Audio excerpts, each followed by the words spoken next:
بلاول بھٹو اٹھا نہیں ہے, اس نے کہا نہیں ہے کہ عمران خان صاحب آپ قدم بڑھائیں, ہم آپ کے ساتھ ہیں. اس نے اٹھ کے کیا کہا اس وقت؟ اس نے کہا کہ تمہاری ایسی تیسی, میں تو تم سب کو جیلوں میں ڈالوں گا, یہ اس کی تم خامی ہے. سارے چور ہو, تم ڈاکو, میں نے آپ سب کو جو ہے وہ جیلوں میں ڈالنا ہے. آپ مجھ سے NRO لینا چاہتے ہیں؟ پلوامہ کے اوپر جو ہے وہ پوری اپوزیشن کمیٹی روم میں تمام لیڈرز, زرداری, شہباز شریف, ہر جماعت کے لوگ جو ہے وہ موجود ہوں.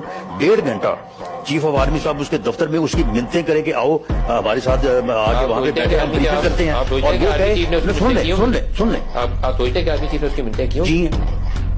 آرمی چیف نے خود بتایا بعد میں, کہ میں نے منتیں کی ہے کہ اس نے کہا کہ میں نے اتنی منت سماجت کی کہ 1.5 گھنٹہ انتظار ہوتا رہا.